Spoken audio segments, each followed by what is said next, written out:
Hi everyone, I guess we should be live now. Let me double check this. So yeah, everything seemed to be perfect. Alright, so this is our following live stream with live coding session where we will be doing some other infrastructure stuff. And today we're gonna be enhancing our Kubernetes cluster that we deploy to the Google Cloud Platform GKE service. And what we're doing exactly is right now we have the cluster with multiple services. We were setting it up in one of the previous live coding sessions, so today we continue doing that. And we're gonna create a separate node pools for particular services, and then go ahead and assign the services to those node pools. Okay, to tell you beforehand, I've never done this. I never was working with different node pools, so I even don't know how we can assign, what should we be assigning to the node pools. I guess these should be deployments, right? So I'll go ahead and start discovering it now in the Google, and we will start extending it step by step gradually. There are a few other things I'm planning to also take care of today. Of course, if we will be on time with that. So the one thing is that we're gonna set up auto-scaling capabilities for our services. So it's not just about node pool nodes to be auto-scalable. So we can set up auto-scalability for our node pools here in GCP, but also we are gonna to set up the horizontal pod autoscaler policies for our services.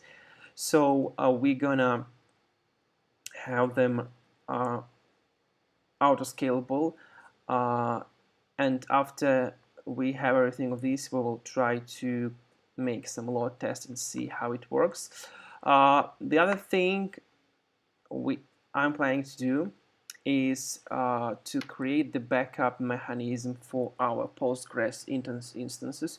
So we have a few Postgres databases for different services, and I know there are some out-of-the-box solutions that help you to have a complete deployment with Postgres backups, and also the GKE also offers you the regular backup of your complete cluster.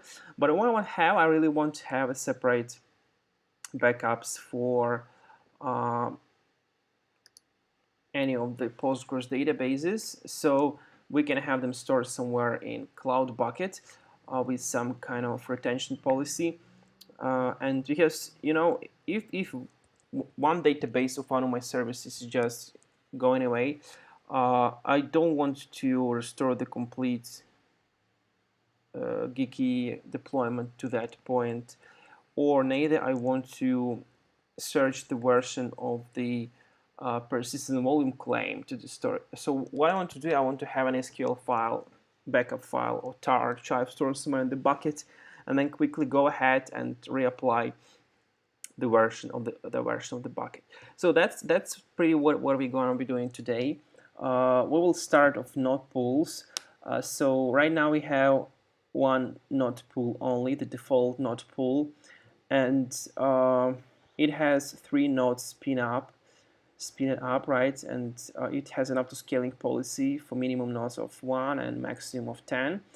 What I want to do, I want to create more node pools. So let's try it out. I've never been doing this, so we're gonna go ahead and do it right now. Okay, so add node pool. Here we have the button add node pool, and let's call this node pool. Let's allocate this node pool for our Sentry deployment.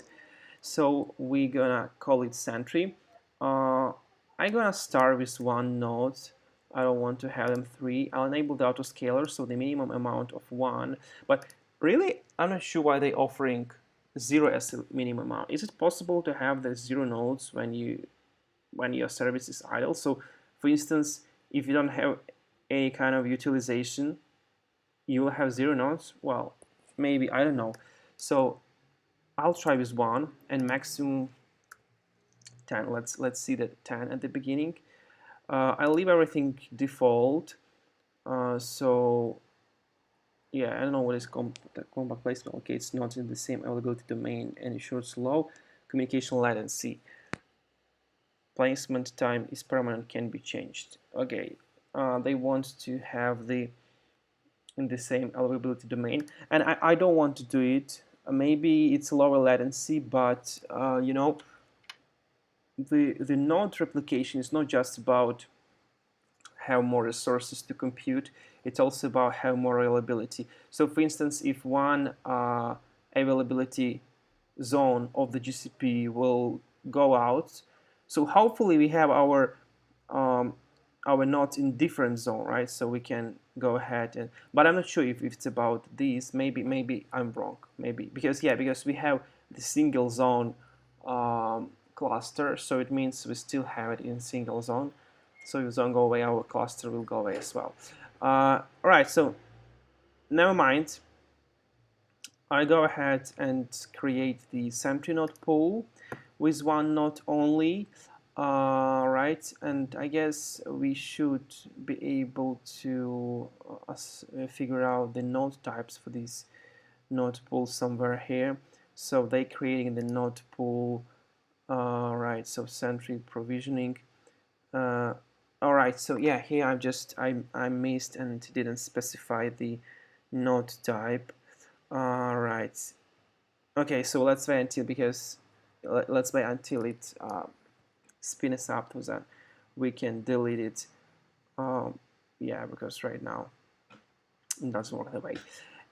Anyways, once it's doing, go ahead and Google how can we assign our node pool to our deployment, right?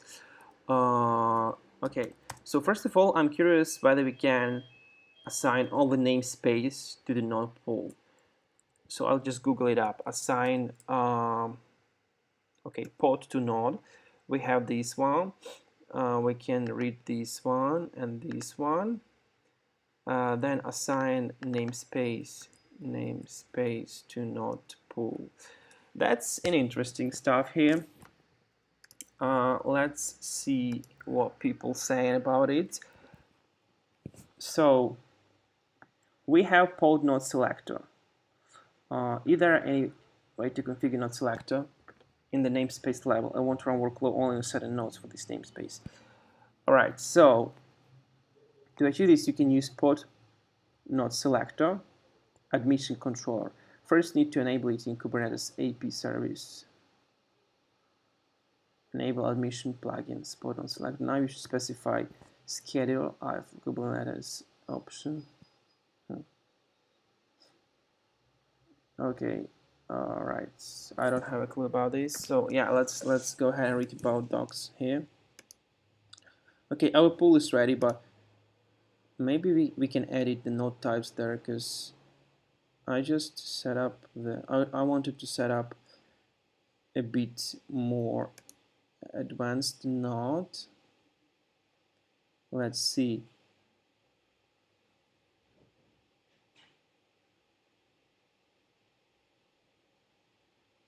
I've missed it somewhere. I guess I can't change it so far. I can change it, but let's see. So we have the node pool, we have the nodes. We can't edit them, right? Never mind, I'll delete it and try to create it one more time.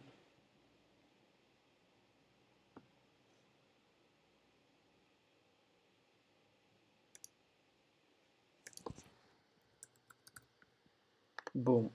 So let us delete it peacefully and then recreate it one more time. In the meanwhile, I'll go ahead and read the docs here.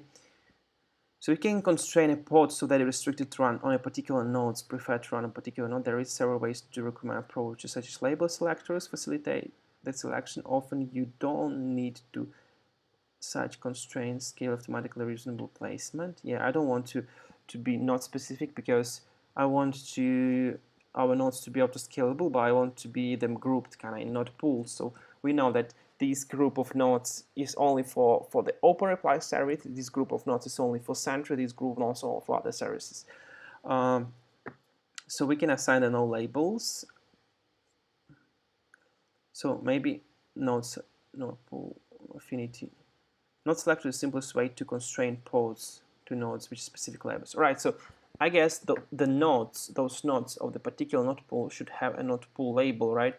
And thus we will be able to create affinity like this.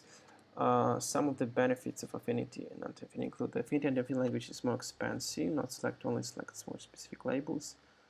Okay, so this is more advanced version of yeah, let's see the example. Affinity, not affinity required during scheduling, ignore duration execution, not selector terms, match key expressions. Okay, yeah, we can query the node by different kind of placements, parameters, whatever. We are not really looking for such an advanced example. I think node selector might be fine for us.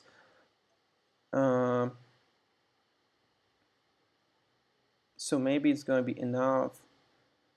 We should see the label with the node pool, right? Okay, let's see if it has been deleted so far. It didn't, I guess. So let's take a look and see.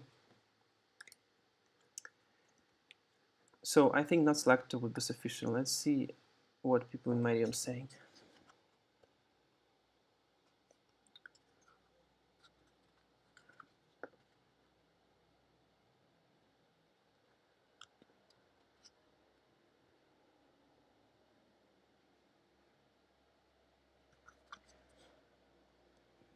So we have the node selector, and we can do, by the way, the same thing he's doing. So I'll go ahead. By the way, I need to kubectl get context. I need to switch my context to the GCP kubectl config use context key. Right, now we can use this command to see the labels of our nodes.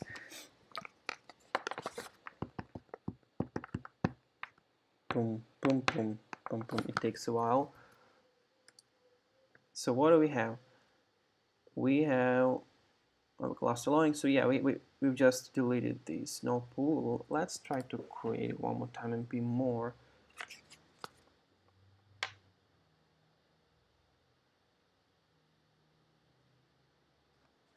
Where are we select? Ah, here we go.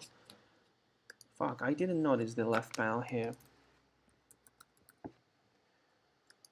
That's, I mean, I don't like this.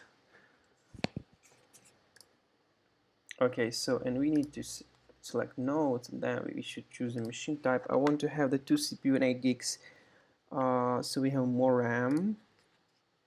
I think that should be enough. Maximum pods per node. Yep. Okay, we don't need this. So I think I'll leave everything as it is. So now we have it set up properly. Dope. Okay, we have the Sentry. Cool. So it is deploying. Let's see our output. Here we go with a whole bunch of different labels of our nodes. It's hard to read it that way. Maybe we can show it in YAML. We can't. Okay. We can do it that way. We can get kubectl get nodes output YAML. So it's going to be more reading friendly. Yeah, now it's better. Alright, I have a whole bunch of YAML here. Let's scroll up to the very beginning. So what do we have? Yeah, you see, we can cloud.google.com GKE not pool and then the pool name. So this is pretty much it. We just need to specify this label, and that's it. And our deployment assigned to the node. The only thing I'm worried about is that we have a custom template, we can have a custom Helm charts of Sentry of Openreplay that have a whole bunch of services. And the last thing I want to do is to go to every of these service and assign this label to every of these, or at least setting up the way to assign this label to every of these. I guess Helm should provide us some kind of a way to do it in a centralized way, so we assign it only in one place, or maybe we can assign it on the namespace level. So let's go ahead to the docs and read some information about it. So let's read this block first.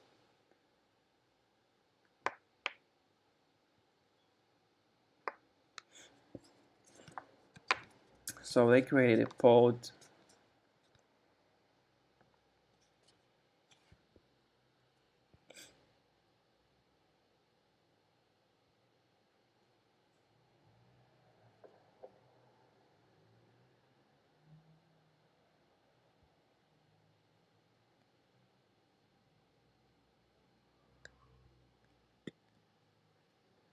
Okay, they have a pretty simple node selector by label, which just disk type equals blah blah blah.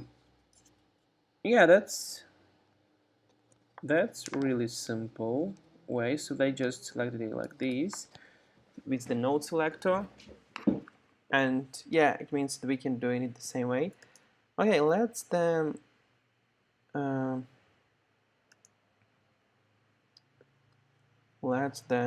go ahead and create. Okay, I don't want this one. Okay, so our node pool should be up. Yeah, we have it already. Okay, that's perfect. So I'll go ahead and create one more node pool, call it, okay, not this one, but this, call it Openreplay. So we have a separate node pool for Openreplay. We start with one node with autoscaling policy.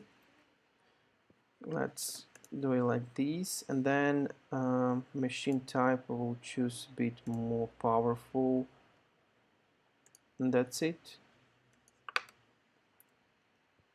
That's it. Let's create it. All right, perfect. So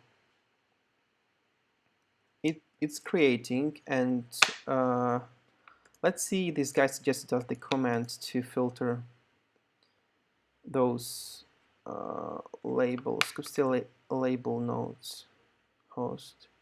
Okay, he just add additional labels to the node, right? And thus he able to filter them by the node. Okay, but all right. So that's clear. That's pretty easy. So I love Kubernetes because it's really easy and straightforward to set up. So maybe it has a lot of different kind of adjustments, settings, whatever, but you don't need to know them all. All you need to do is you need to clear out your challenge, the thing you're trying to achieve with your deployment, and then you go ahead to the docs, to the blogs, to the whatever, and discovering the Kubernetes and see what is offering to solve your problem, and then you can quickly, easily set it up. And that's pretty much it. All right. So let's figure out how we can set up our node selector for our services. So if we go to the Openreplay, we have the values. Are they offering any kind of node selector here?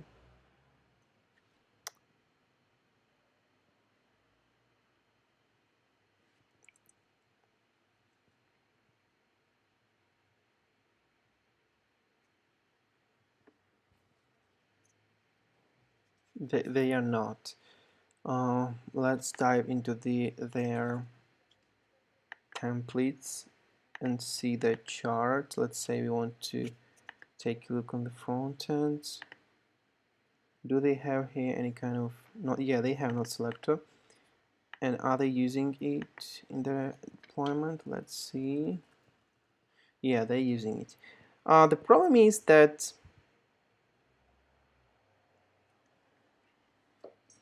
these node selector settings, they are located locally in every of these charts. But if we want to access them in a centralized way, okay, yeah, well, I'm not sure. Yeah, we can do it that way. And it's a bit frustrating, you know, because it means that right now we should go ahead and specify node selectors for every of these. I mean, not for every, but we need to set up a way to for these node selectors to be adjusted globally. So we specify it in one place, one time, and then yeah, and then reuse it. So this is the disadvantage of this node selector. With N8N, this is our custom chart that we built. So I think it's going to be done easily because we have the node selector here. Let's see whether we have the node selector also here. Yeah, we have it. So with N8N is going to be easy.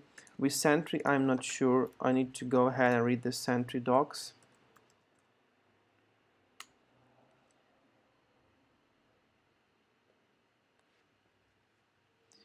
So they have the Sentry and the values.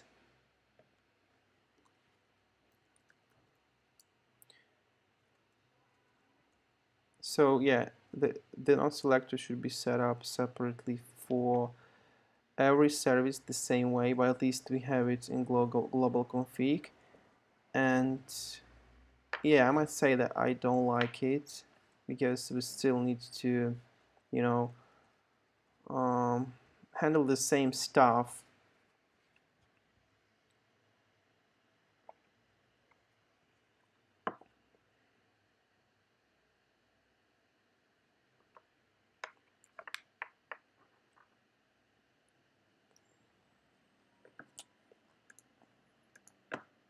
So I don't like it because we need to specify node selector for every deployment, and we have the dozens. Maybe there is some way to specify node selector on the, I don't know, namespace level or whatever.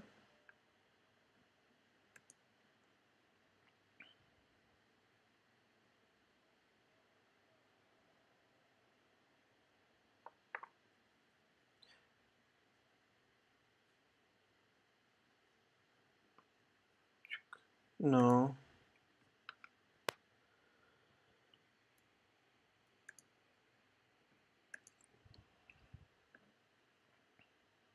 You can use mutating webhook to mutate incoming pull request from specific namespace to add not affinity or not selector. An example on selector admission controller here for prepare pseudo scoop CDL label not, yeah, we will just label. Then use the label in the annotation on the namespace. Okay, so you just set the namespace annotation. An example of adding not affinity by mutating webhook. Oh, this is so. We need to write a whole bunch of custom code. Okay, so that they tell that we can just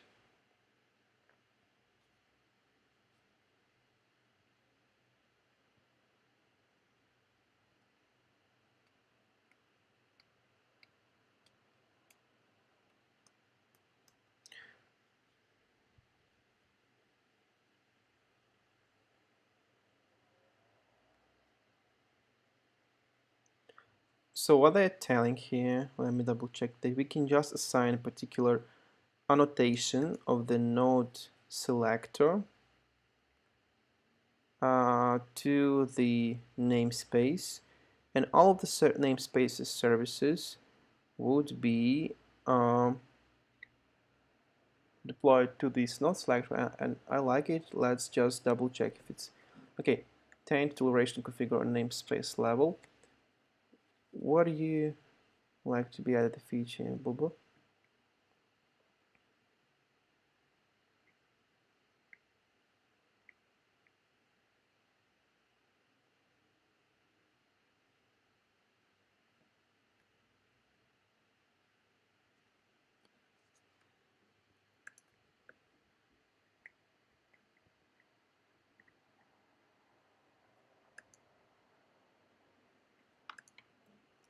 Okay, let's see whether these nodes have some kind of selector here, so we can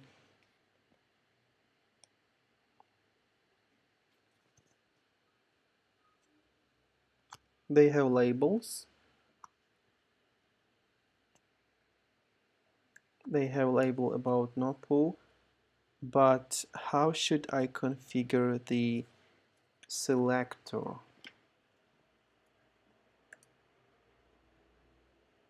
That's okay. Admission controllers. Admission controller is a piece of code that intercepts requests to the Kubernetes IP server prior to persist the object after request authenticated authorized.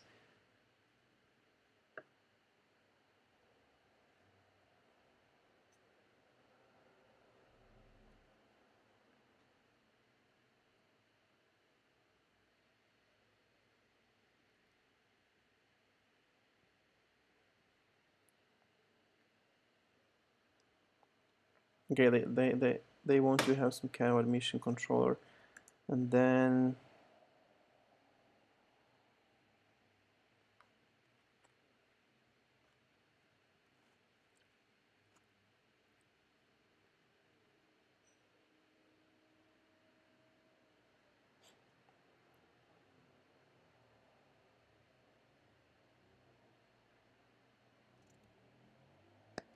okay, we have here namespace selector. So you can also select matching namespaces using namespace selector, which is a label query over the set of namespaces. The affinity is applied to namespace select post. No, I don't. Oh, wow. Both affinity.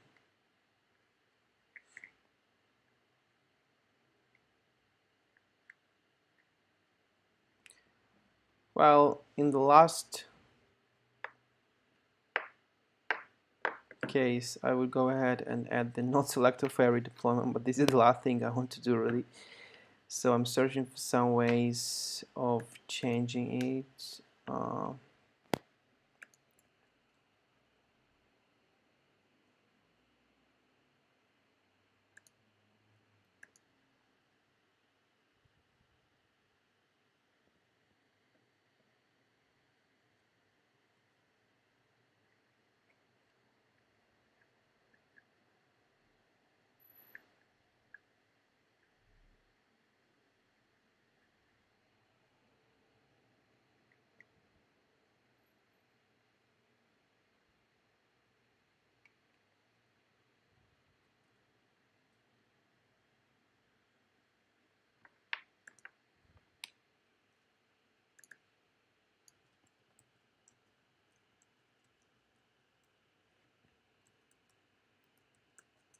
I just want to see the example of using these my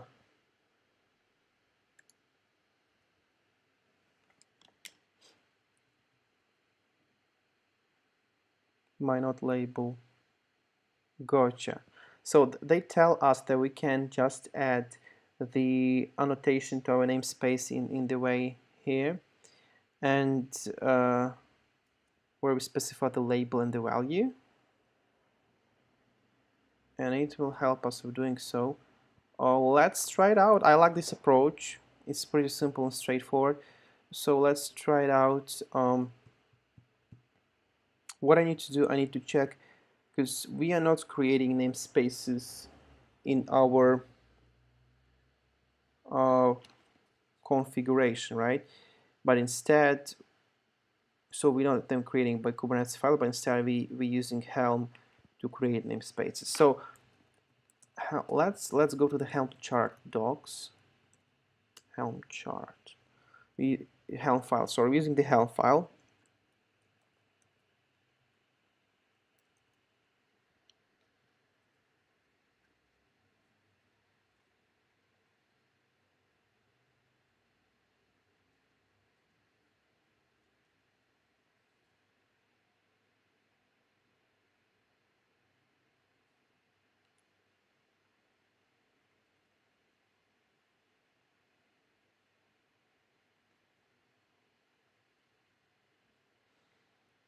At the moment, I can't figure out how to apply the namespace annotations from the Helm file.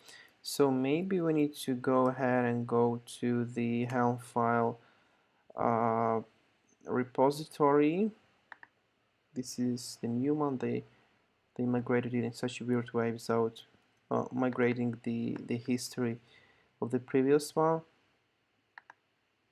So we need to search both repositories now. I mean, it's a bit of a pain. Let's name space. No, they don't have.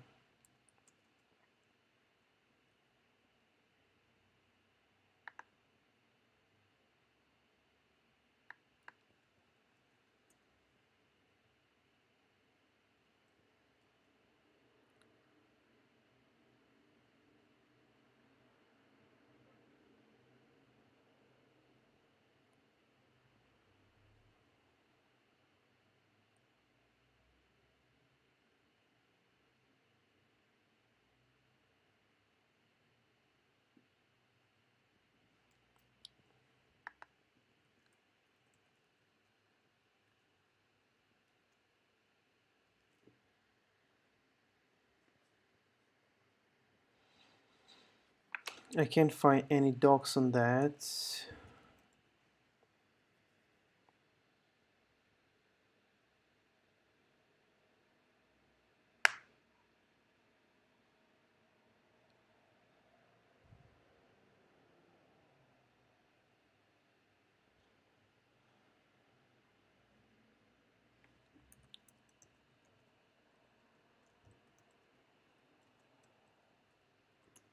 Let's Google it about the Helm, how we can annotate Helm chart value based namespace annotation. So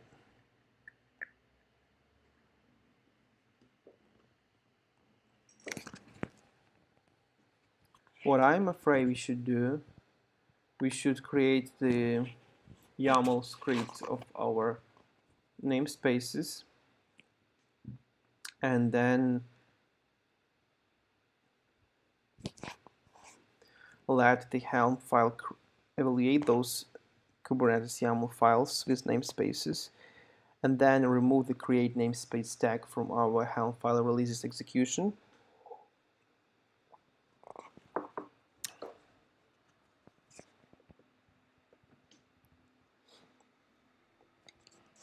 Well, but the problem is that, again, if we start doing it that way and we start from scratch, it's not necessarily that our namespace file would be evaluated first, and it means like that we will try to make a deployment to the non-existing namespace, and only after that create a namespace that might cause the issues. I was facing issues like that before, so I'll try to avoid them. And one way of avoiding them with a Helm file is to create a separate Helm file, like a nested Helm file that will create the namespaces, and then we will make deployments for our services. I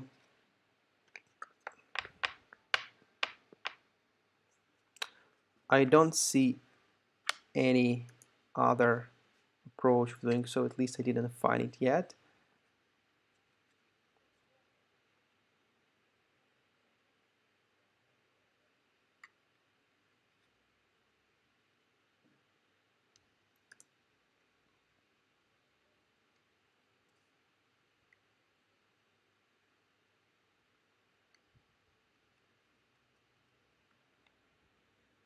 But maybe,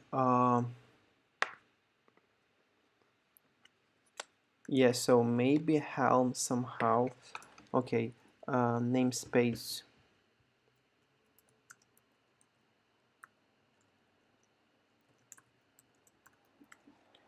Maybe Helm somehow can figure out that the namespace template should be created first, and only after that we create everything else. So let's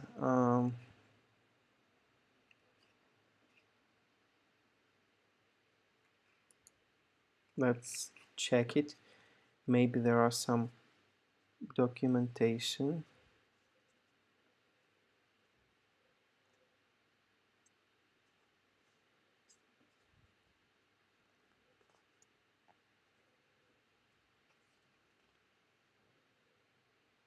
Yeah, so that's when I said chicken and egg problem. So if you are trying to use this syntax to create the Helm installation namespaces, in Helm3 metadata about the installation stored in the Kubernetes object, usually the same namespace you're installing into.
Okay, I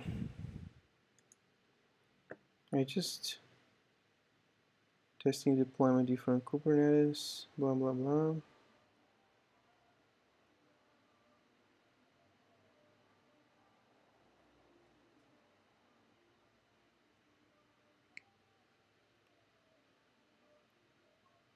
So they, yeah, inside a different resources path the release. Yeah, so but I'm not sure that this is something. My problem is, will I have the chicken and egg problem if I'll set up the namespace as an object in my Helm chart? Let's Google it. So Helm chart namespace chicken and egg. Huh.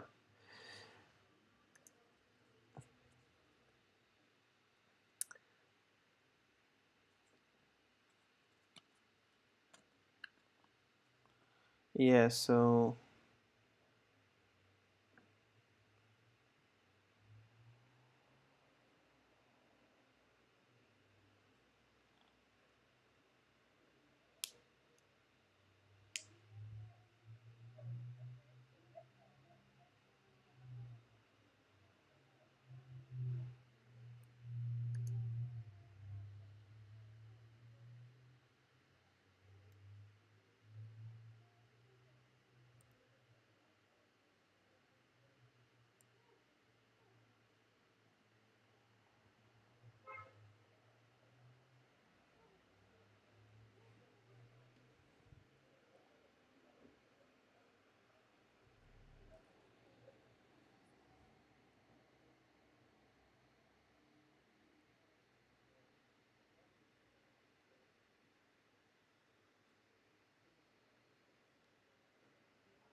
I can't understand this.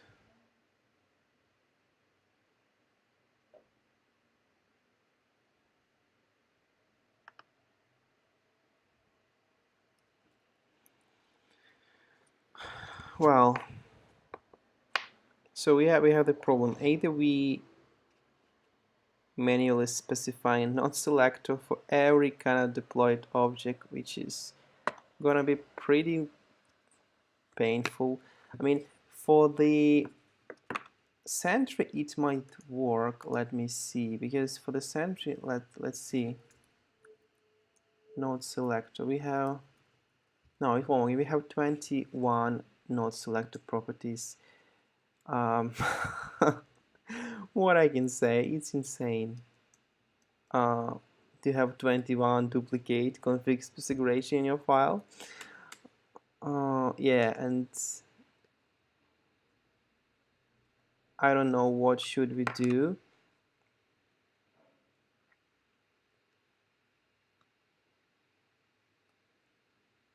So I vote to create the namespace based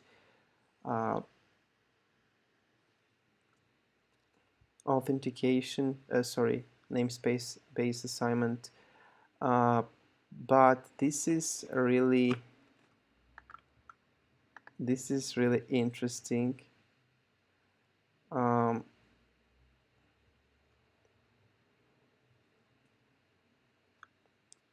if you guys have any ideas, just drop them in the comment section for this live stream. Well,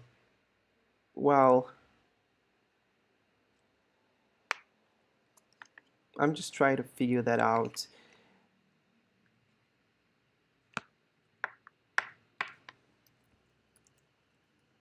Let's Google it one more time. Create namespace with label Helm. Yeah, like this. How to label namespace with Helm. That's the perfect question that we need to consider.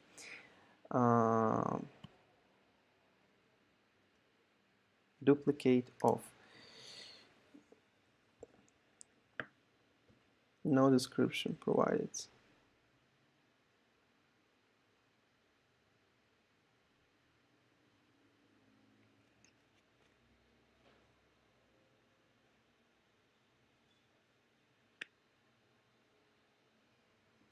So currently creating space doesn't set any metadata. Please add the following. Gotcha. I guess I know what would be the best solution for it. So what we do, we're creating a namespace object inside of our Helm chart, but we also specifying the namespace name and the create namespace flag to our Helm command. And what it will do, so the Helm command will create a namespace, and this Kubernetes object will update it with specific labels, right? With annotations. So I think that should be the solution. So let's go ahead and do it right now. I'm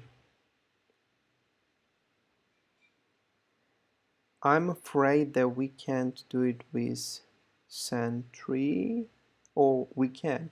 Let's take a look on the Sentry Helm chart, whether they have the namespace object by default in their templates.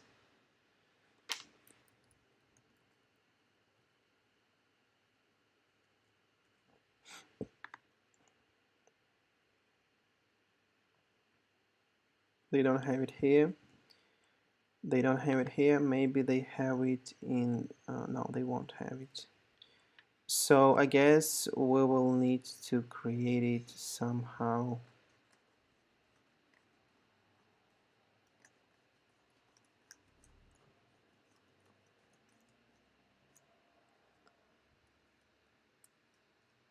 Okay, so I guess the thing that we should do is to then we need to significantly modify our Helm chart. So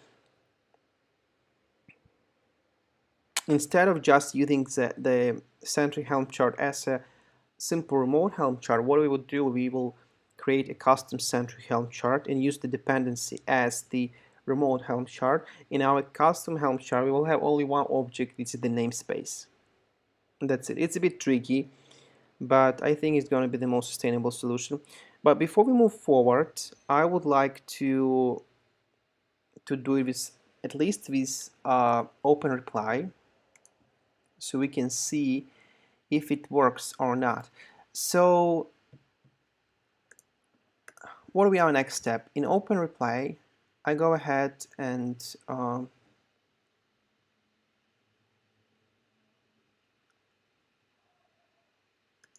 in the app template, we have some kind of a job, and I create the namespace YAML file. All right, as the same way we have suggestions somewhere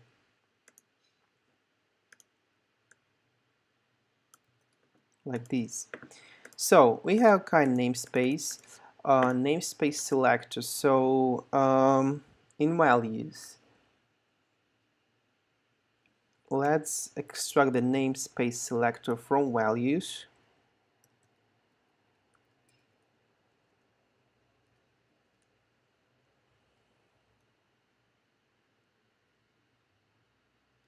No, let's call it node selector. No, namespace not selector, because not selector. Namespace not selector. And then here we just specify the release dot name. Oh fuck, I forgot how we should do it. The syntax. Namespace.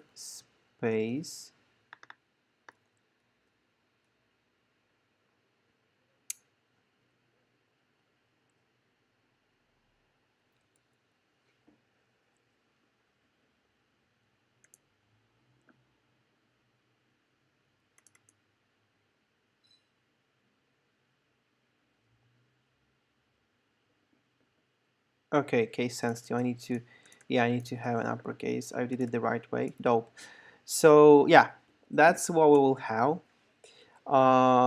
Boom. In the namespace not selector, I would say that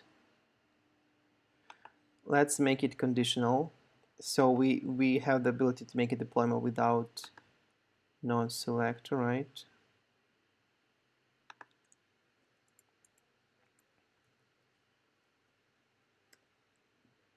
So it's gonna be empty by default, and let's make the condition. I'll just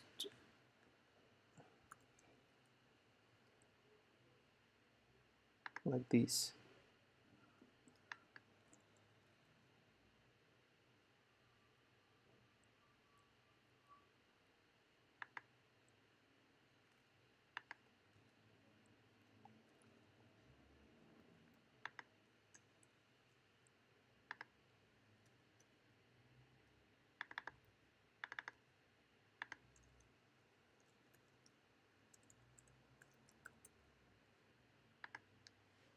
Okay, so we have it like this. We have a conditional. So this is gonna be pretty simple here. And in our values,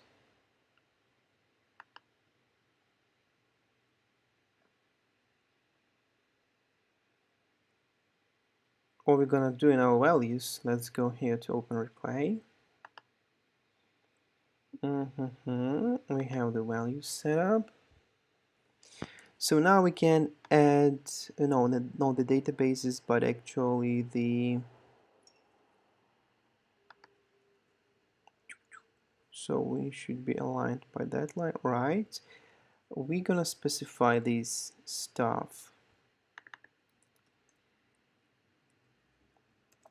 That would be, in our case, namespace not selected would be, let me see, here you go.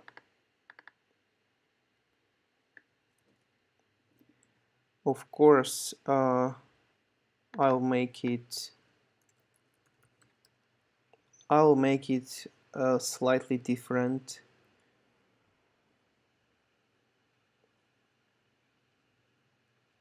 So we need to have it configurable like this.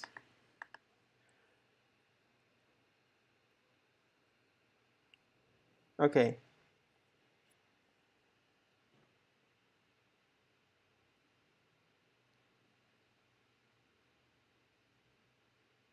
Well, it's not the most sustainable way to configuring our template that way, because we have the direct oh no, actually no, that's fine.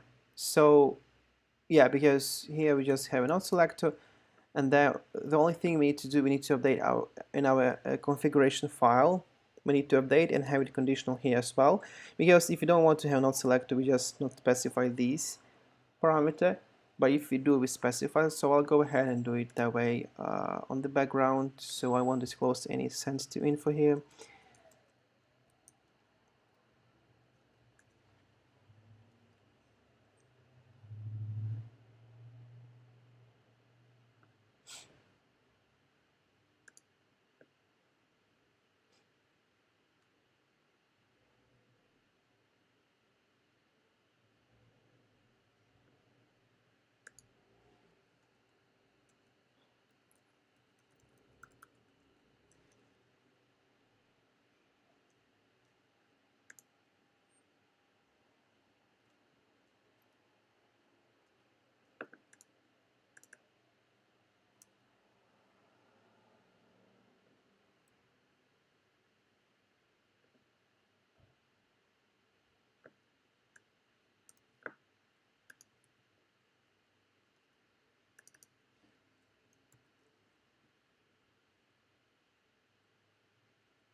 Okay, I've just managed to add this configuration to our secrets. So now what we can do, we can just do it the same way we have here.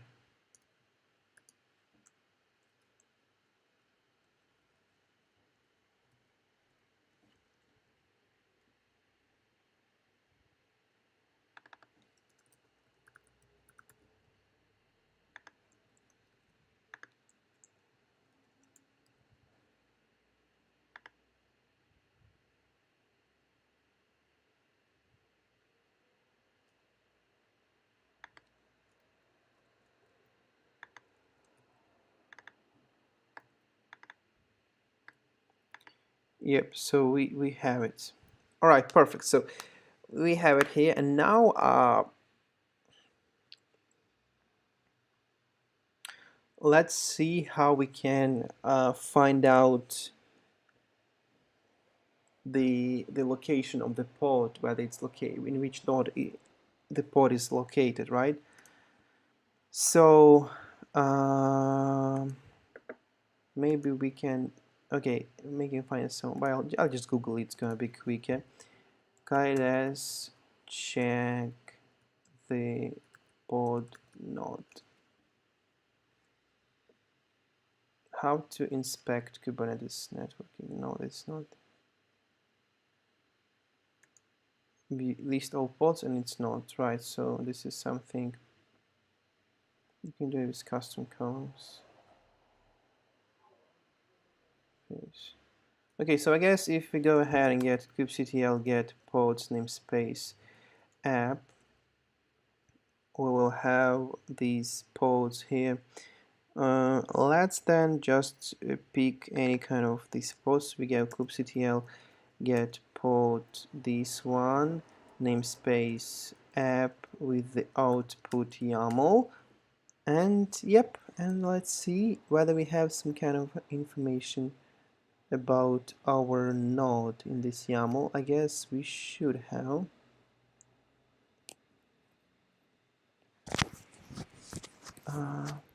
So we have the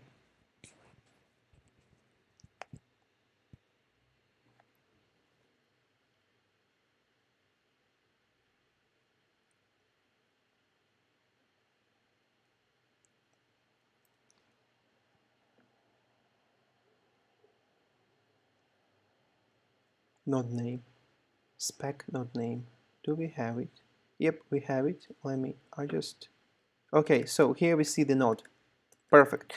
Now we can go ahead and apply the configuration we just made, so we can have Openreplay deployed in a separate node, right? Let's see if it worked that way. So helm file, apply.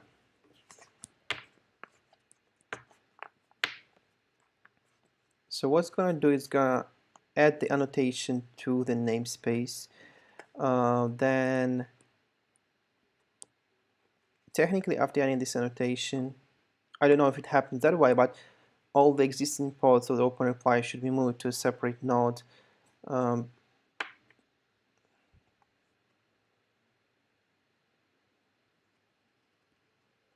But there might be few issues that I'm thinking about. First of all, I'm not sure if persistent volume climbs will be also easily moved to a different node, or they have some kind of relation with the node, and they might. This is the thing I'm afraid of. The other thing is that this policy might be so we've just added the annotation to the namespace, which creates some kind of a policy. Okay, and I continue. We have some crash. Right. So we have some namespace up in namespace existing cannot be imported into current release in our ownership metadata.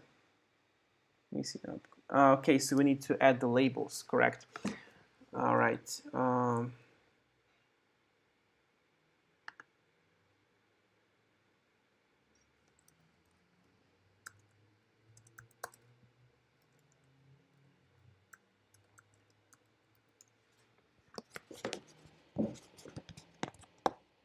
So we need to add the metadata like this.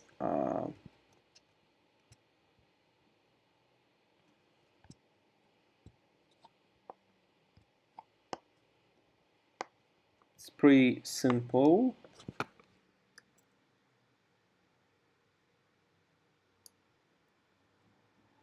Pretty simple.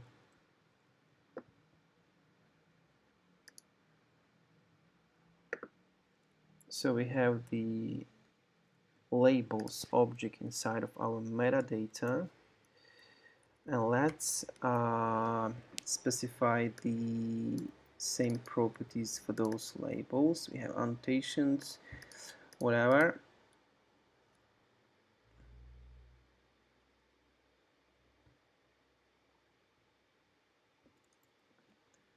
Okay, let's Google Helm namespace resource example. So maybe we need to specify some exact pattern of the Helm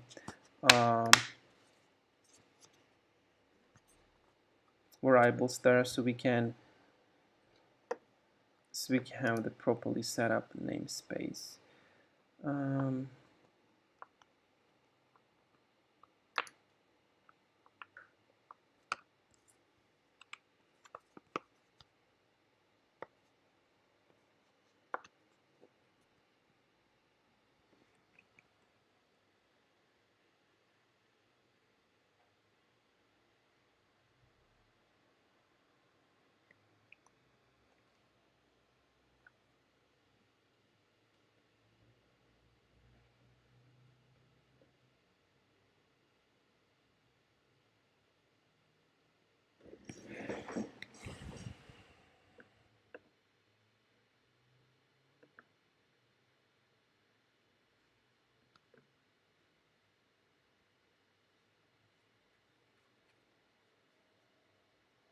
Releases. So releases. Okay. Oh yeah. Here we have the releases.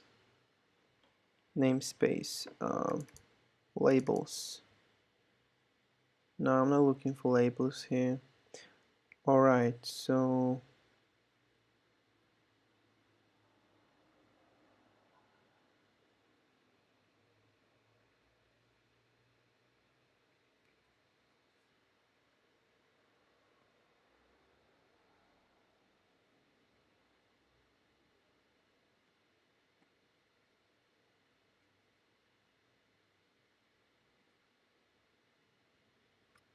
this is not something I'm basically looking for.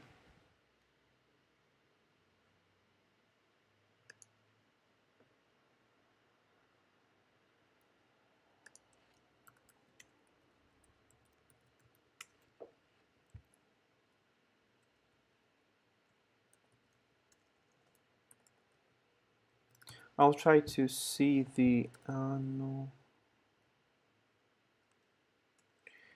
Nah, we don't have it.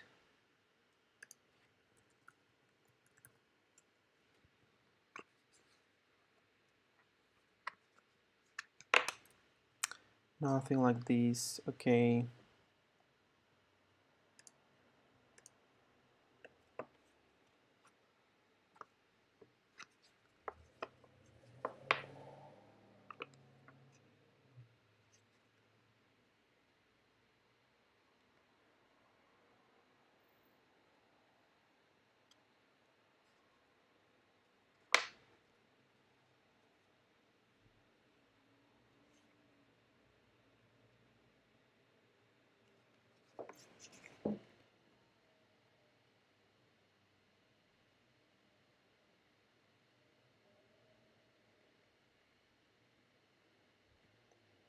Yeah, I'm searching the way how we can actually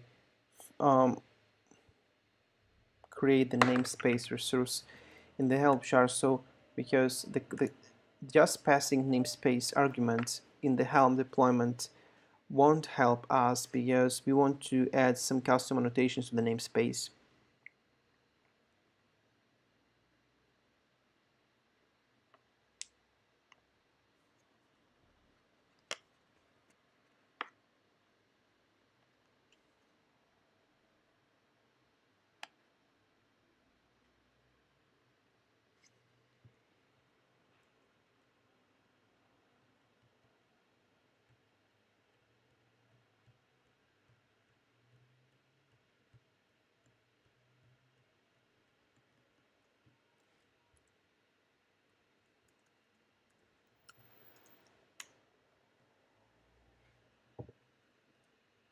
Okay, let's try to do it just the same way we adding annotations to the deployment, right? So in the label section, let's go ahead and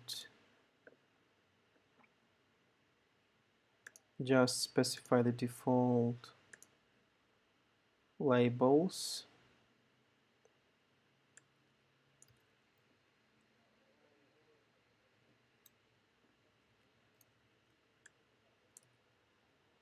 Include app labels. That's it.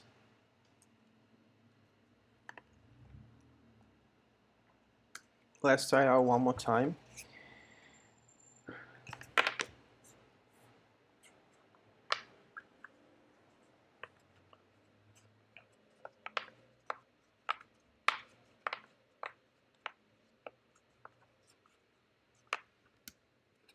I'm really curious about it. I mean, having such a control over your cluster, that's a great thing, because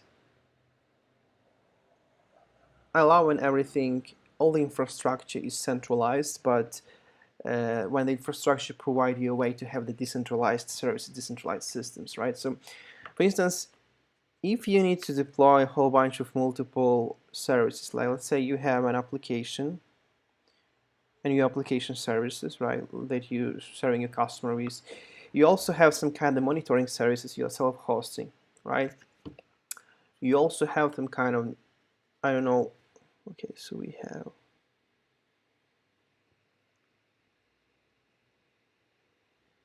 have an error here.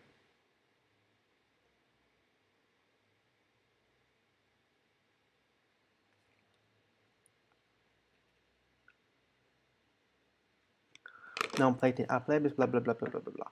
Let's see the job.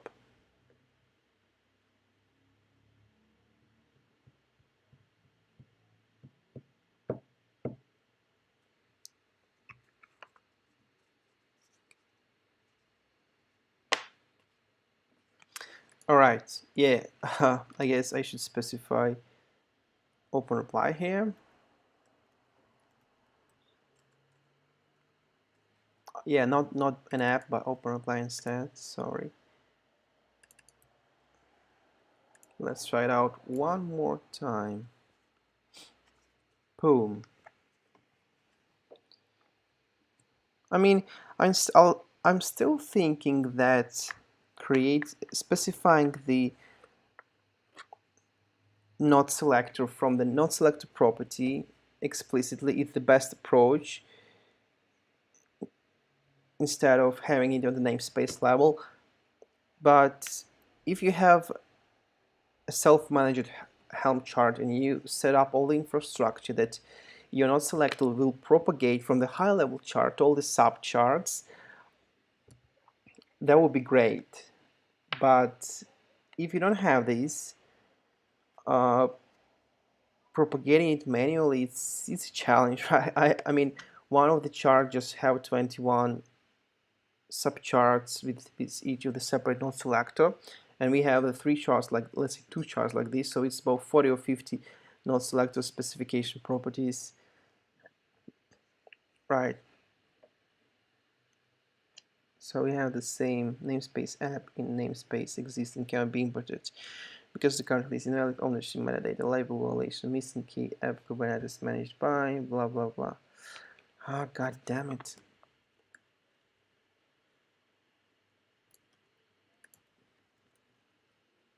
I don't like this.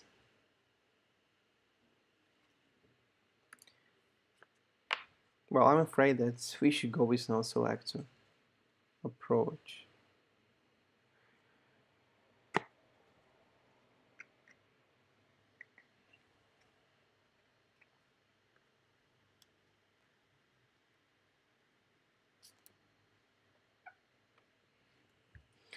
Okay, the other thing we might do, which gonna be more easier to do, but I'm not sure about the sustainability of this approach, is to have a hook that will just execute the command after every deployment to add the annotation to our namespace. Let's Google if we can kubectl add namespace annotation.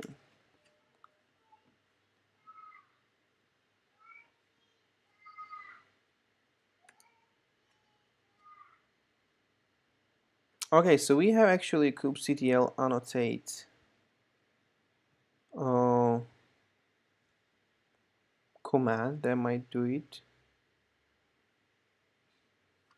All right, that's interesting.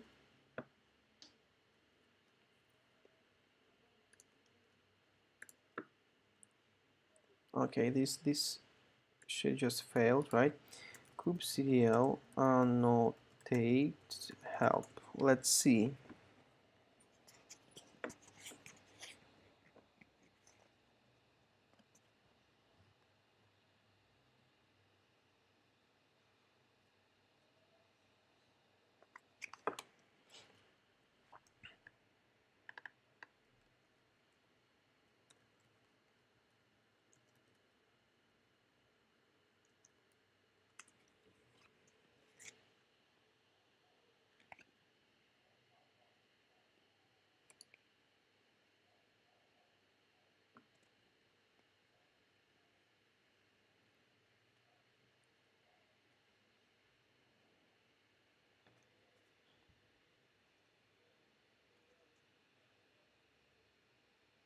Okay, we can do it that way. So instead of having this bullshit namespace here, I won't be doing it that way. So if my stuff with the hook won't work, I'll go ahead and add the namespace, the node selector manually. I don't want to deal with that shit. Kubectl annotate override namespace app, and then we should specify the annotation, right?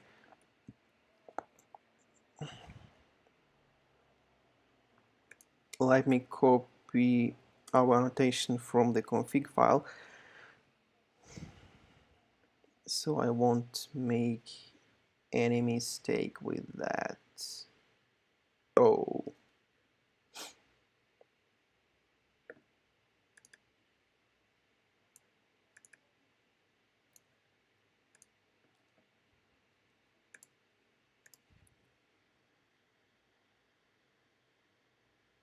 all right, let's try it.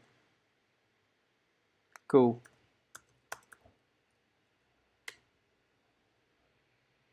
Okay, so we have this annotation. Nah, we don't have. Fuck. No, we have wrong annotation. Oh shit. This annotation should be done slightly different way. Just remove the namespace. Let me retrieve it and see one more time.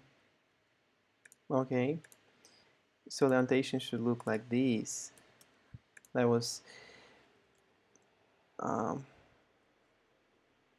my bad here, sorry. Okay. Here you go. And now we can get the namespace. And yep, we have it. So the node selector should be this one. So we applied these settings. Kubectl get port namespace app, and let's see. Well, the problem is I'm not sure if this configuration will go live straight away or not. So I'll go ahead and kubectl get port. So, and I guess the node will be still the old default node, but okay, let's try to delete this port and see if it will be recreated in the new node or not, right? So, kubectl delete port namespace app, at least we will be able to know it. So we delete the port, let's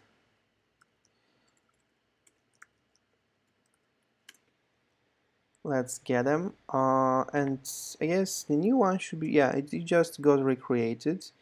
Here we have a new one, so I get kubectl get port the name namespace app and output YAML, and let's see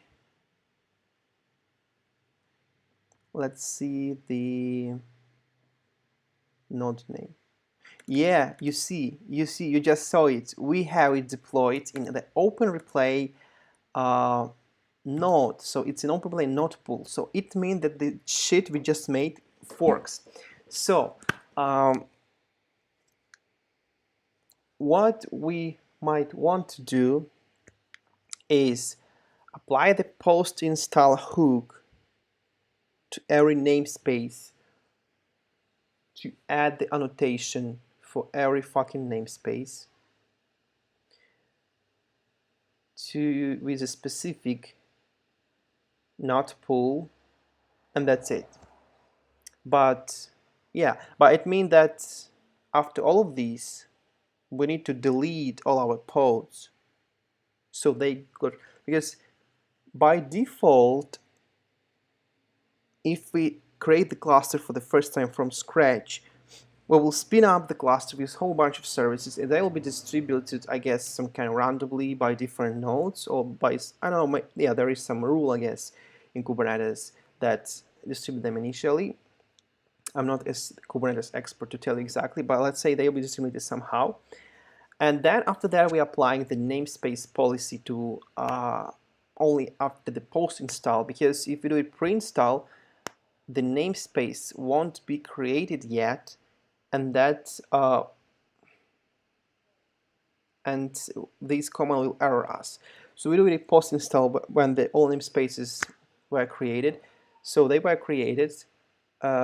We run this command with applying this annotation for this pod to be executed in this particular node pool, and after that, all we need to do is just delete all the pods in all of our namespaces, right? So in every namespace, we just deleting the node. And what does it mean? So it means that those pods will be deleted and recreated, and once they will be recreated, they will follow the policy we just applied on the namespace annotation. So they will be recreated in a specific node. Yeah, that's like an option. I can say this option is so I would say reliable, right? Also sustainable, because you need to delete the old pods after every installation. That might not be a good practice, but I think it's just about the first install. After the first install,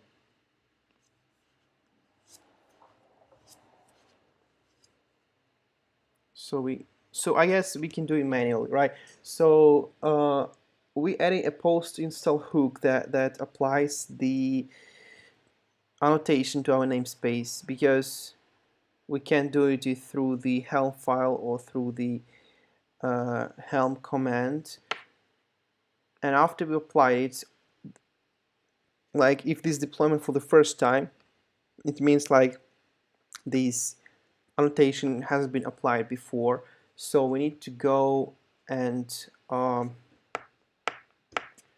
recreate all the pods so they will be deployed in the node that they should be, right? But the one we specified in namespace, and then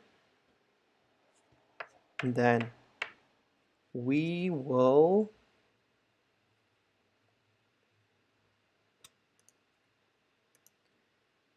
have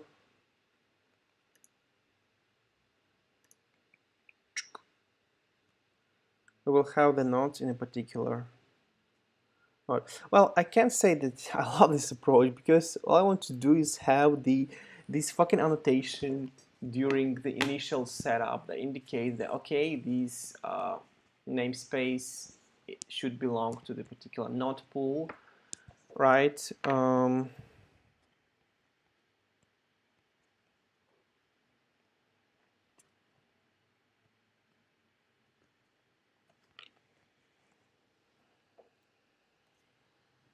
Okay, so I'm still thinking that having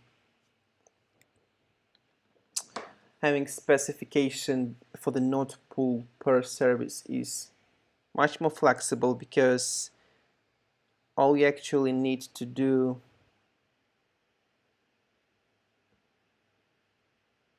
is just,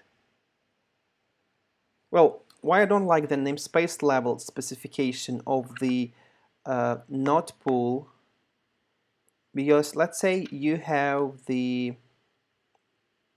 one namespace which is Sentry, but you want Sentry databases to be deployed in a separate node pool, in a separate node, right? So you want for databases to have a different node pool than the services, because databases are usually having more static workload than services, because services using cache, and once there is a big traffic spike, services need to scale up, scale out, right, and handle these. So they will get some initial load on database, but then they will cache most of that stuff probably, and they will keep the load more or less consistent on the database.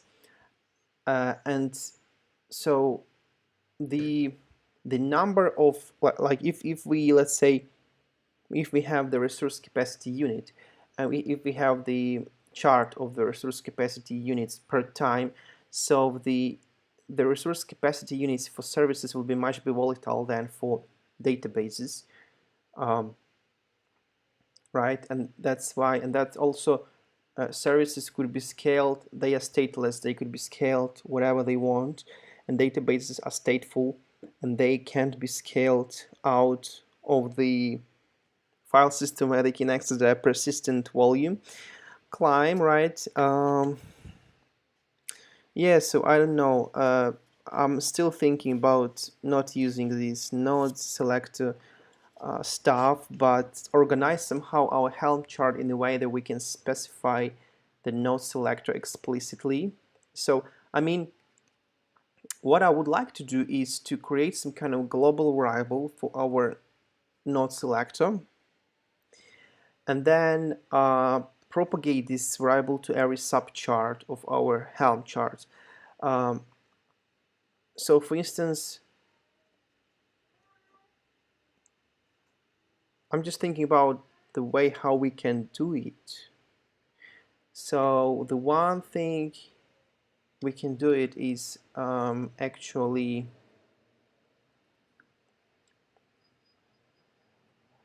by modifying all of these subcharts. But you see, if we go to the Openreplay, the way it's designed is, I mean, maybe it's not as bad as designed that it's hard to implement the thing we want to have. So it has the namespace. We don't want it anymore because it just, you know, errors our deployment. So we have the chart. So in the charts have a whole bunch of subcharts, and each of the subcharts has its own values. Node selector, I guess, right?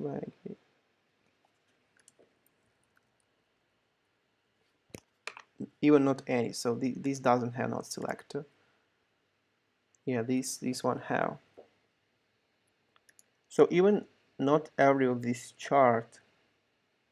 Yeah, but maybe because this is cron, so they don't want to.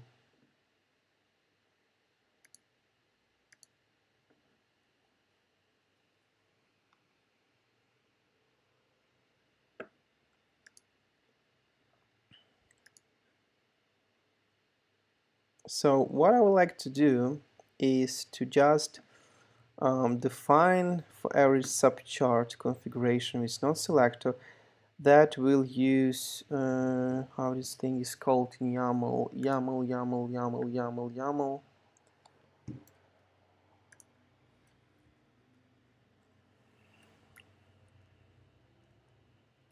YAML.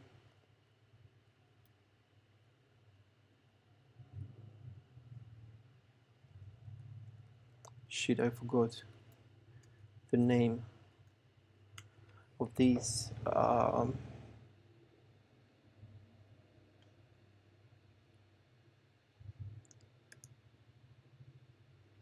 Placeholders or what? No, not the placeholders, but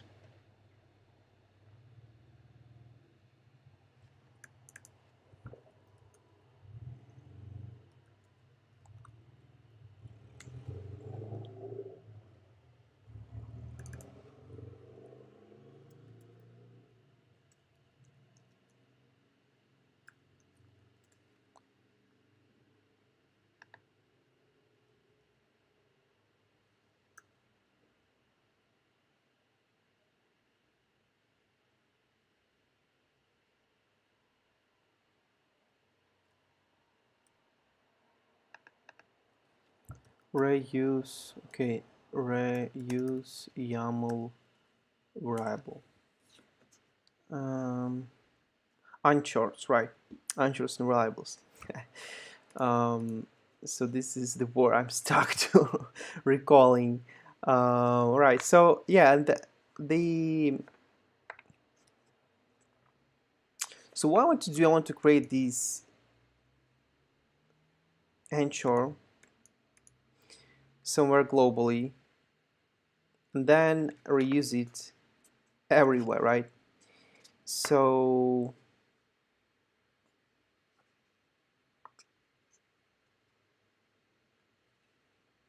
I'm not sure if it works because as we dynamically specify the okay, let's do it that way.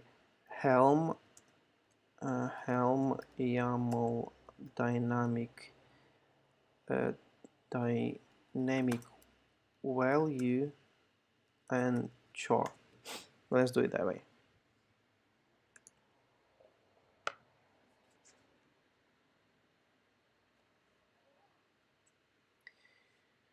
Okay, so my idea is that if we have some kind of one global property in our YAML configuration, and we don't want, and we have this property customizable, so it lives in our, somewhere in our secret, somewhere in our configuration. What I don't want is, I don't want in our Helm file to duplicate the propagation of this variable, and I want to have it just propagated once, and then the Helm chart will use the uncharts to propagate it to all the subcharts. This is my idea, and I don't know how this YAML stuff works yet, but I hope that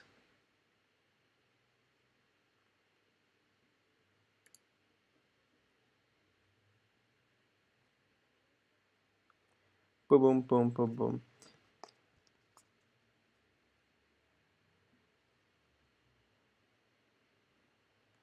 Okay.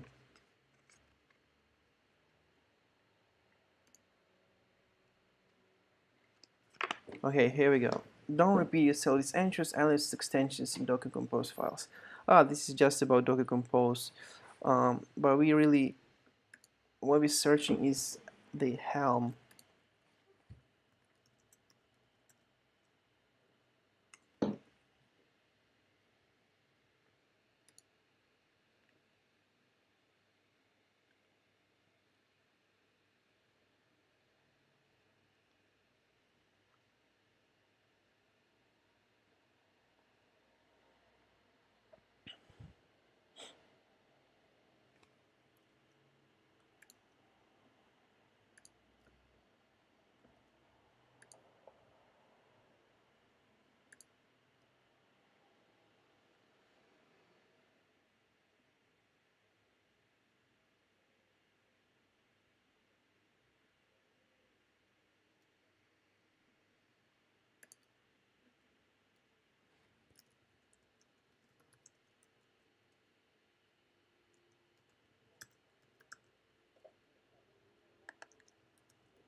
Well, I still think that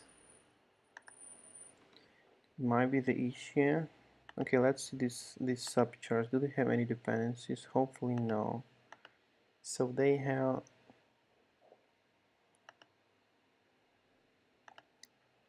They're independent. What about databases? So we have the templates, which is empty, and the charts.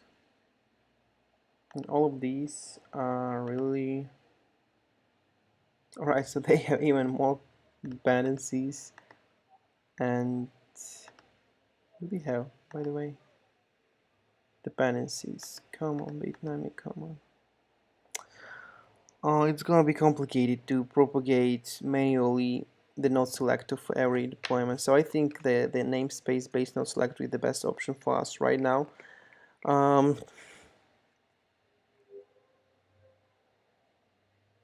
Yeah, I don't see any kind of another solution for this. So I'll go ahead and probably do the thing with the Helm file hooks.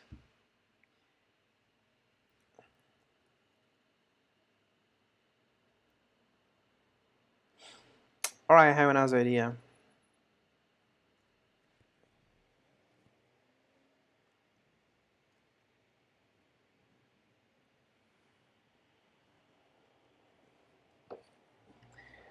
So we can have hook.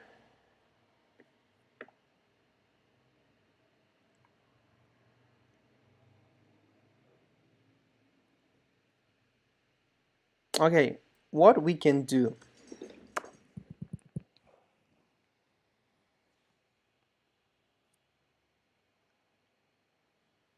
I think we will proceed with namespace based node specification for the Openreplay and Sentry services because they are very complicated, and I'm not the owner of the Helm chart, and I don't want to spend a lot of time changing it. So I'll go ahead and do it that way. For the N8N, as I am an owner for the Helm chart, what I can do, I can do it the same way right now, just go globally. But maybe if I'll be releasing it open source, the Helm chart, I'll provide the ability. By the way, there is an ability from out of the box to specify node selectors. So some people want to deploy N8N, let's say they want to have database in a separate node from the services. They can do it. I won't be playing with that a lot. So instead, what I want to do, I'll go ahead and run. Okay, what if I'll kubectl create namespace app? Will it throw me away by saying that the namespace is already created? Yeah.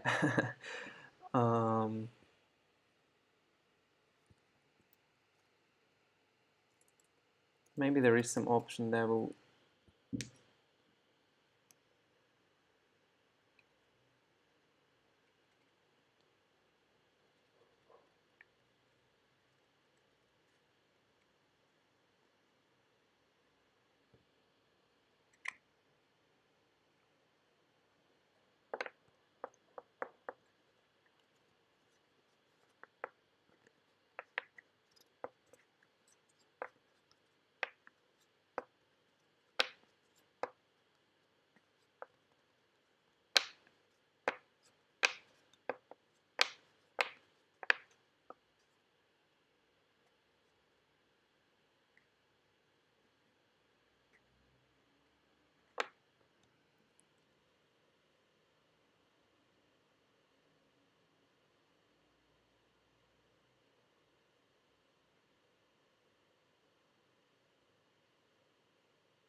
kubectl. Let's do it that way. Kubectl create. Sorry, create space like this. I'm still I'm still hesitant about this.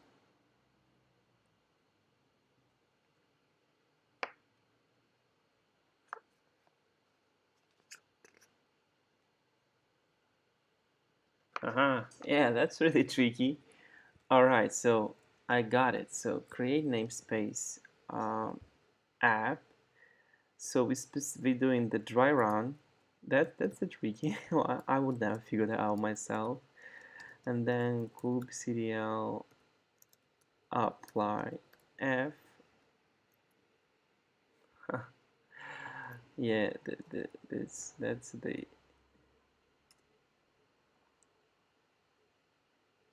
Okay, it works. You just see.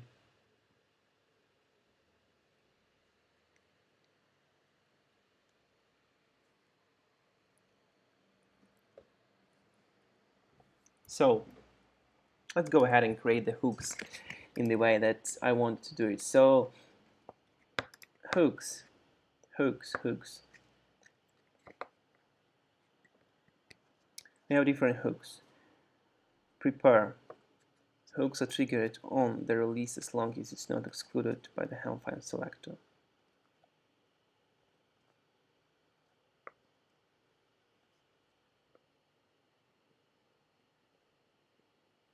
Prepare, pressing. What is the difference between prepare and pressing? Pressing. Okay, gotcha.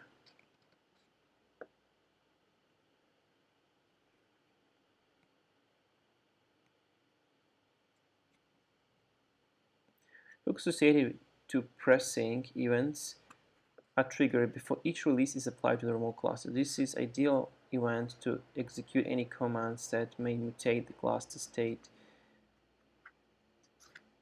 It will not be run for read-only operations like prepare cleanup.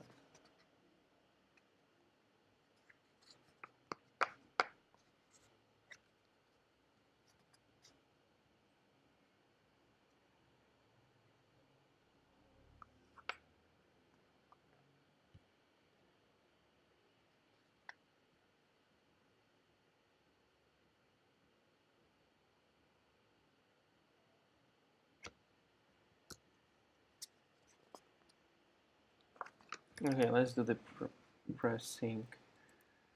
So let's go ahead and create hooks. Hooks. So we're specifying hooks per release.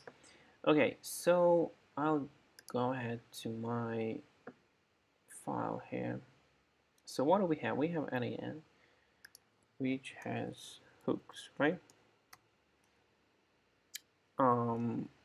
Events. So the events will be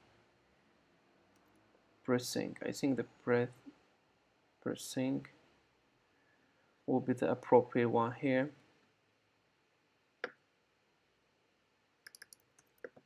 Pressing. So we don't need any of these.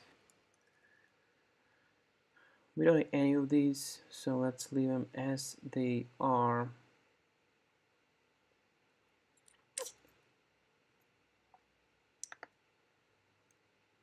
Boom.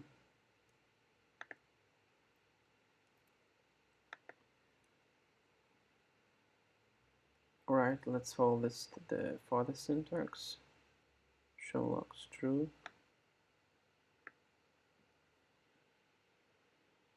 Are there any way to specify the command not in an array way? Because shit.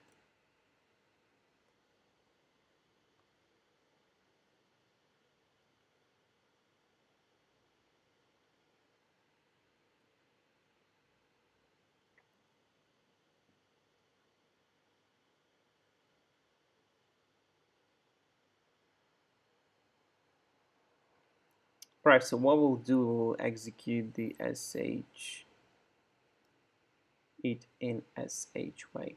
So instead of, yeah, let's have show logs true and let's have command sh here. And then in the args we will specify just the command we want to execute, right? and that's gonna be the command of this one, but here we will use the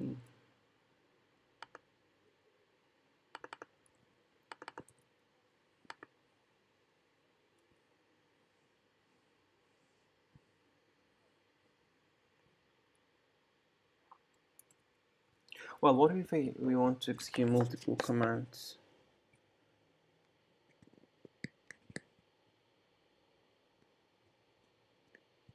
Global hooks.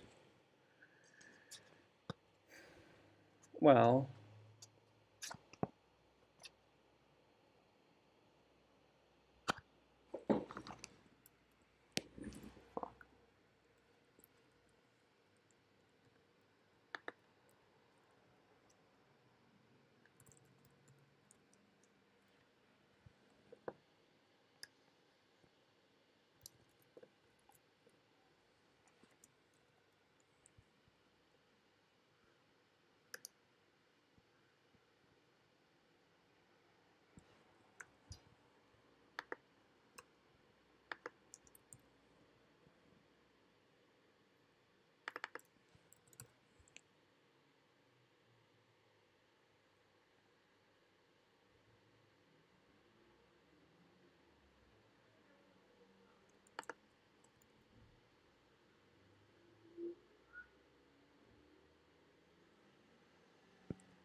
let's try to execute these commands manually first to make sure that it would fuck the hyperjust.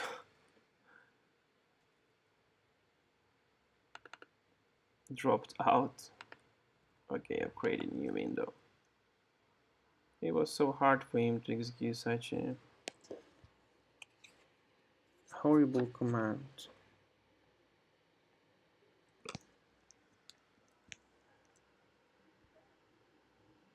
I'll do it with Openreplay as we already have.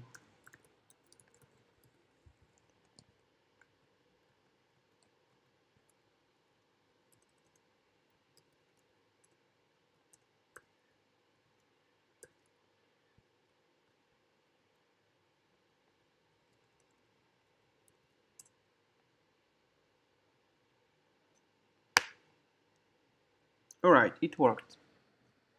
I think this is gonna be the best solution here. So it worked. Alright, so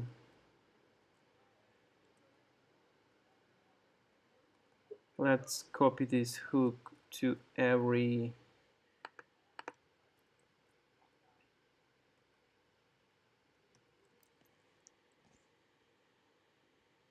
deployment of ours. So let's go to the Sentry as well.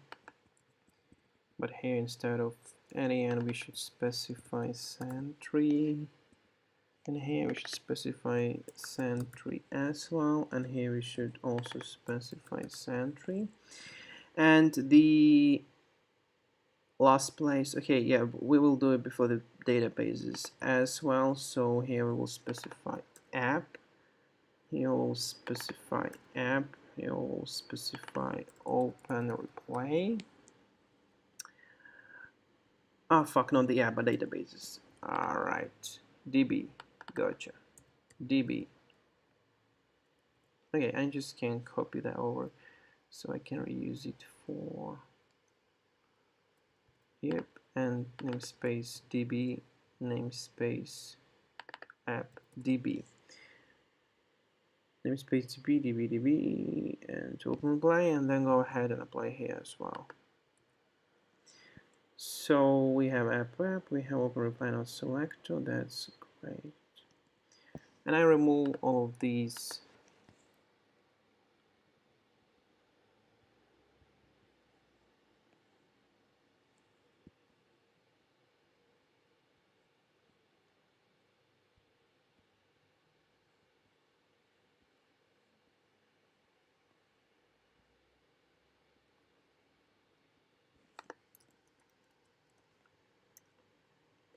Other thing came to my mind that we should probably have some kind of validation if the not selector variable exists. So if it's not, it won't break our deployment. All right, so let's try to deploy right now.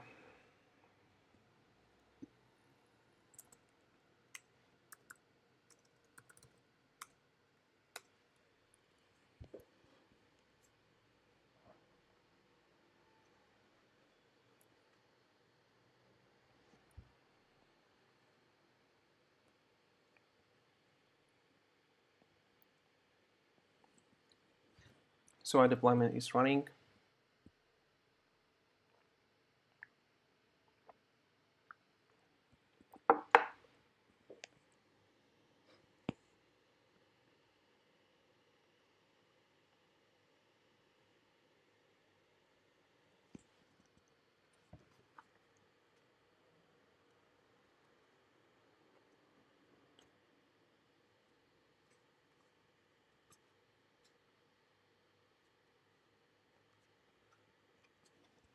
Well, my concern, okay, so we had the error. No such file directory. Why the hell we should have a file directory? sh. Because we should have an sh command here. Ah, gotcha. We should have the C. Right. Let's quickly fix it. Let's quickly fix it.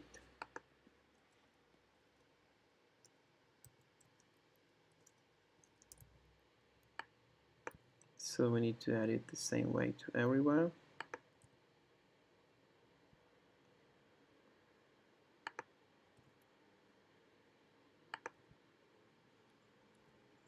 Oh, let's try it out one more time.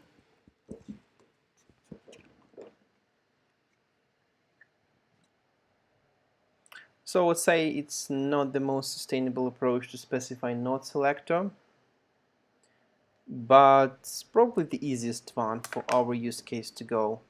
And of course you can use node affinity here. You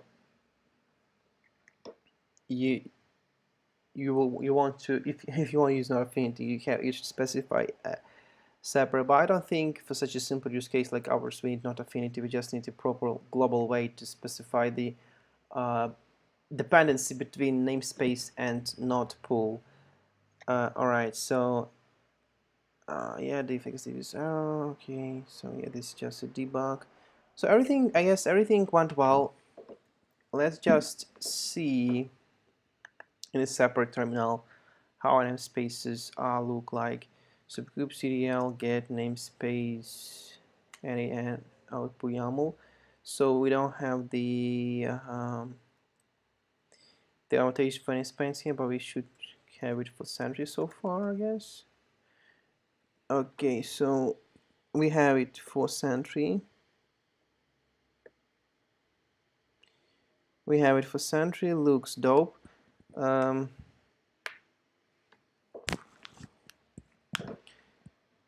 now we have our application distributed by the nodes per application. So whenever, let's say we have a big load for Sentry service, so it won't influence N8N because it will just, even if the load will be so big that the node will stuck, the Sentry service will just fall down, but we'll still have N8N running in a separate node pool, and this is kind of like what I love about my reliability concerns. Yeah, that's a really simple way to do it. I mean, it's a bit tricky to set up with those node hooks because of our Helm infrastructure. Well, I'm pretty sure that there is a way to set up by specifying the custom namespace Kubernetes resource, but I just didn't manage to do it. It's easier for me to apply the hooks like these. Yeah, so the other my concern was that, for instance, if we're deploying in Minikube and we don't have a node selector specifying for Minikube configuration, what would be that if our namespaces will have such a invalid annotation for node selector? Will they fall down or not? So we will test it. All right, so the we have the N8N running in default pool, so the Sentry nodes should be running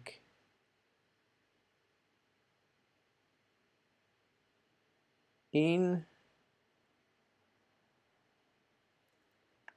okay, let's say we have this one new node, should be running in the Sentry node pool. Let's go ahead and get kubectl get pod this one in namespace Sentry, just to make sure with the YAML output. I'm curious the node. In which node we have the node name? So we have it in Openreplay for some reason. We have the Sentry sessions in Openreplay node for some reason. Did we misconfigure something, or kubectl get namespace Sentry output YAML? No, we don't. Okay, never mind. Let's get pods one more time. Let's see some kind of, which was the most recent is. Okay, I guess we should delete some node to test it. Let's delete this node. kubectl delete, sorry, no, not the node, but pod. We should delete the pod. I'm just talking a lot and my tone is just getting tired. So it should be recreated now. What was the name of it? The Sentry sessions, right?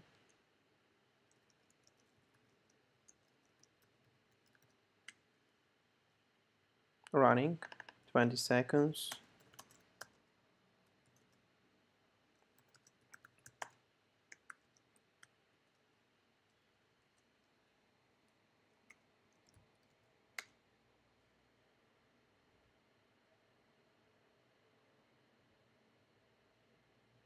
Still not name is Openreplay, so it's still deploying to the Openreplay for some reason, even though we have the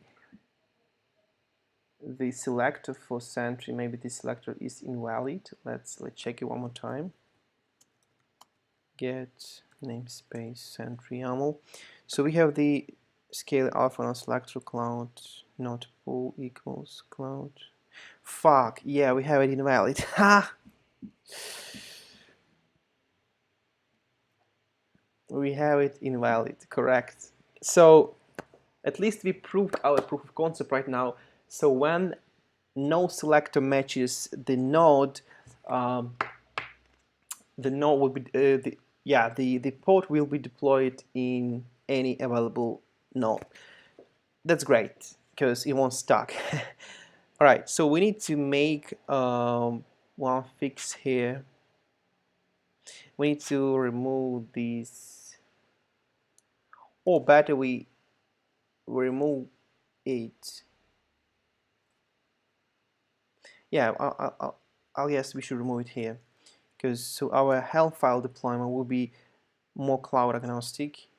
It doesn't make sense for us to have cloud agnostic because we only own GCP, but just for the reference, so I can tag this project as cloud agnostic, so we can have it like that. But you know that the earth is round and you never know what will next political conditions there, and they force you to change the cloud. So yeah, we still need to keep in mind some kind of cloud agnosticity level. Yeah. Alright, I guess I fixed it everywhere. Dope. Let's redeploy it one more time so our hooks will apply. And we have all the pods deployed in the proper node pools.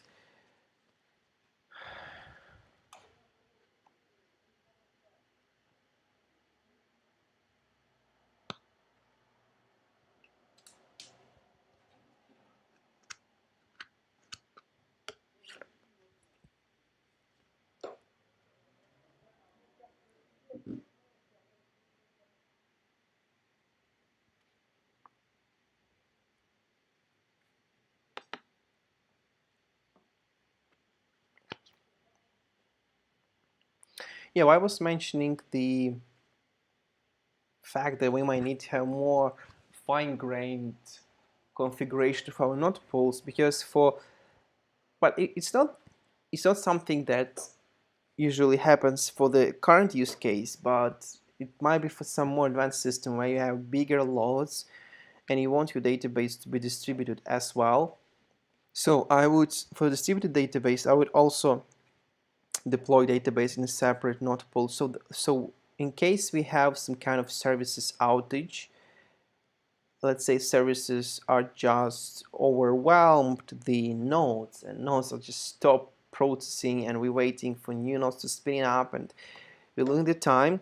So at least the databases won't be affected by that change, right? Or for instance, if you're running in the same node databases and services, so services might start consuming a lot of CPU and thus databases won't be able to consume any more further. But when we have databases in separate nodes, so services are consuming CPU within their node pool and databases are not affected, they still have their resources pool capacity so they can scale out a bit. And if you're talking about distributed databases like MongoDB or even just the Postgres with some kind of consensus algorithm on top of it, or some Yugabytes or CockroachDB, they are auto-scalable. I would definitely keep them in a separate pool so the services resources jumps won't affect them in any case. That's why this is the one use case of fine-grained node selector configuration idea.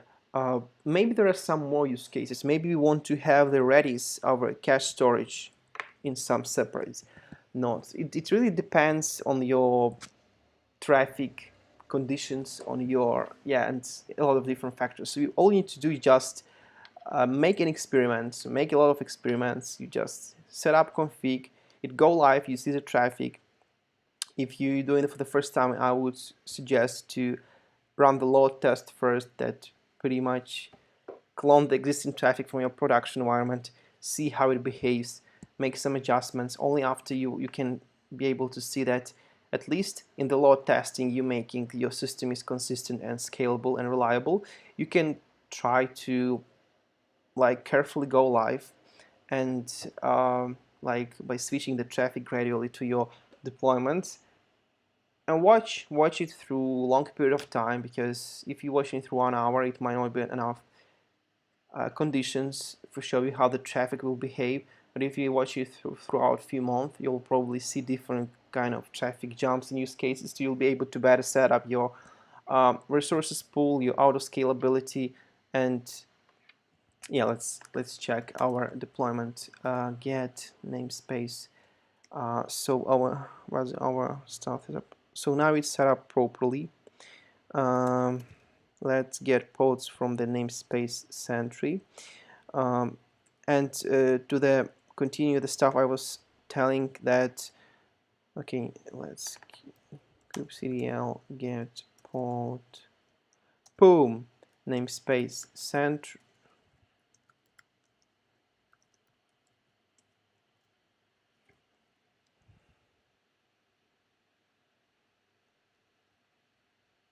Yep, it worked. It worked. Now we have a separate service per separate pool. So we just did its job, and we did it very simple. We just applied the appropriate annotation to our namespace configuration of our Kubernetes deployment. So we have this annotation, scalar alpha Kubernetes node selector, and specify the label of our node.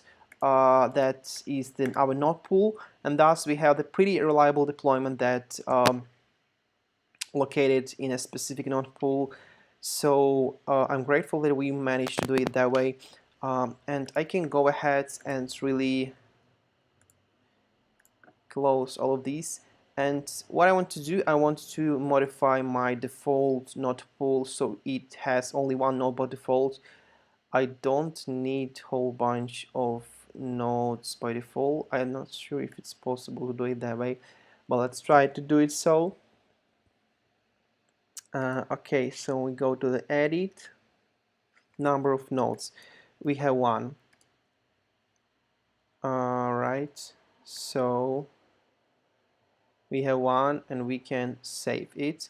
So I decreased the amount of default pool nodes because we don't need them such amount anymore, as we have now different node pools and our service is distributed in different node pools, and thus each of our node pools has its own independent auto-scalability, so it can scale out, and the scale out of Openreplay won't affect the Sentry and default pool and vice versa.